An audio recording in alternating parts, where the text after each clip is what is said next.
So how But what we say is, if you arrive here illegally, i.e. on a boat or on the back of a lorry, you should not claim asylum. Right. But how do you know that some of the people on those boats are not actually legitimate asylum seekers? Because they've just left a safe country in France. But then, If they're in a safe country, they pass through 6 or 7, Paul, safe countries. If they are really, fit for their life, in fear of their life, they would claim asylum in the first safe country. well, Of course they would. I would. Wouldn't you? I think if that Would was, you travel through 7 safe countries if you were scared? well, do you know, I think some of the people that do that have quite a lot of gumption, quite a lot of guts. You know, some of them, I wouldn't mind some of them actually being in the country. But you know, these people in these boats are not genuine asylum seekers. They're economic migrants. Well, some are, some coming aren't. for a better I don't life. think we can judge They end from up looking at working in them. prostitution, drugs, in crime. Some do, some don't. We don't know for sure. And you do need a legal process Mate, to you're deal living with in it. Clyde Cuckoo Land. Not at all, no. You I live on the Clyde Cuckoo seaside. Land. I see this happening. I live near the hotels. I've been to the where camps they in are. France, But- and the lad said to me, in France, El Dorado. That's all they said, El Dorado. But that's why we need to smash those gangs, because those are the true So why are the perpetrators figures of this going up evil. under Starmer? Well, because of the good weather, mostly. Oh, right, okay. Because we've had a sustained period of sunshine, and the flat sea means they get them on the boat. That's why you need to lock them up. So as long as there's good weather, Paul. In a heated exchange, emblematic of Britain's increasingly polarized immigration debate, Reform UK's Lee Anderson has once again placed himself at the center of the national conversation, confronting what he sees as the fundamental contradictions in the current asylum system. During a recent public discussion, Anderson was challenged with a deceptively simple question. How do you know they're not legitimate asylum seekers? His response was as blunt as it was controversial. They've just left a safe country in France. They shouldn't be here. At the heart of Anderson's argument lies a key principle of international asylum law. Refugees should seek sanctuary in the first safe country they reach. This idea, rooted in the 1951 Refugee Convention, underpins much of the UK government's rationale for tightening immigration controls, especially concerning small boat crossings from France. Anderson and his allies argue that individuals arriving via this route are not fleeing immediate danger, but are instead engaging in asylum shopping, seeking out preferable economic or social conditions rather than basic safety. Critics of Anderson's position contend that the asylum process is far more complex than the binary of safe versus unsafe countries. Human rights organizations point out that the Refugee Convention does not obligate asylum seekers to claim refuge in the first safe nation they enter. Factors such as language barriers, family connections, and the availability of fair legal processes often influence where individuals seek asylum. Nevertheless, the British government and increasingly populist figures like Anderson are pressing for reforms that would effectively penalize asylum seekers who pass through other safe countries before reaching the UK. Illegal entry, they argue, should weaken or even nullify asylum claims, especially when alternative legal routes exist.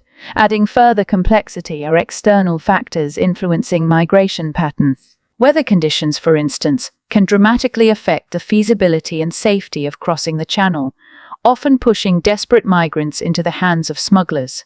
Geopolitical instability, economic collapse, and even misinformation spread by trafficking networks also play significant roles.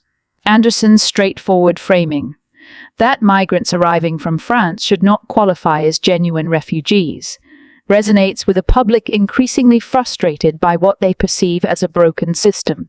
His critics, however, argue that such rhetoric oversimplifies a humanitarian crisis and fuels xenophobic sentiment. For Anderson's supporters, his uncompromising stance is a refreshing break from what they see as the political establishment's indecision and appeasement. His detractors, meanwhile, warn that such positions risk undermining Britain's long-standing commitment to providing refuge for those fleeing persecution. Stephen Flynn. Thank you, Mr. Speaker. Prior to the election, the Prime Minister promised that energy bills would come down. They continue to rise. He promised that he would save the refinery at Grangemouth. It's shut. And of course, he promised that he would unleash a generation of secure energy jobs in my city of Aberdeen. Well, today, Harbour Energy, the largest independent player in the North Sea, have announced that they are about to shed their workforce by 25%. That's 250 jobs in my constituency gone in the blink of his eye. And do you know who they blame, Mr. Speaker? They blame the policies of the Labour Party. So can I ask the Prime Minister, in fact, can I invite the Prime Minister to come to Aberdeen and explain to my constituents why he is willing to move heaven and earth to save jobs in Scunthorpe while destroying jobs in Scotland? Mr. Speaker, nobody wants to see job losses, but I'd remind the right honourable member that before we came into office 10 months ago, the SNP government in Holyrood, alongside the Conservative government, did absolutely nothing for projects like Granmouth. Absolutely nothing. In Grangemouth, we have committed £200 million to secure the future for the site, delivered a £100 million deal, and we're helping with the training guarantees that are needed. But just like his First Minister, the Honourable he'll raise anything to distract from their disastrous record. Almost 1 in 6 Scots stuck on an NHS waiting list, standards and violence in Scottish schools, over £1 billion cut from local government. We gave them the biggest settlement since devolution. They've been in power for nearly 2 decades. They've got absolutely nowhere to hide their appalling record. The battle over Britain's energy future and Scotland's economic stability intensified this week as a major North Sea energy firm announced plans to cut 250 jobs in Aberdeen. What might have been a corporate restructuring has now spiraled into a political firestorm, with both the Scottish National Party, SNP, and Labour trading accusations over who bears responsibility for the latest blow to the region's workforce. Stephen Flynn, the SNP's Westminster leader and Aberdeen South MP, wasted no time in pointing the finger at Labour. Speaking shortly after the announcement, Flynn accused Keir Starmer's party of destroying jobs in Scotland through what he called an ideologically driven assault on the North Sea energy sector. The people of Aberdeen and the wider North East are once again paying the price for short-sighted political gamesmanship, Flynn declared. Labour's hostility to continued investment in North Sea oil and gas is not just an attack on our energy industry, it's an attack on Scottish workers and families. Flynn's remarks tap into long-standing grievances in Scotland's oil and gas heartlands, where fears persist that the drive toward net zero could leave thousands of skilled workers behind. SNP figures have argued for a managed gradual transition that balances environmental goals with economic realities, a stance they claim Labour has abandoned. Labour leader Keir Starmer responded sharply, shifting blame back onto the SNP's handling of Scotland's economy and energy policy over the past 2 decades. After 20 years in power, the SNP have nowhere to hide, Starmer told reporters. They've mismanaged Scotland's energy opportunities, failed to diversify the economy, and left communities dangerously exposed to industry shifts.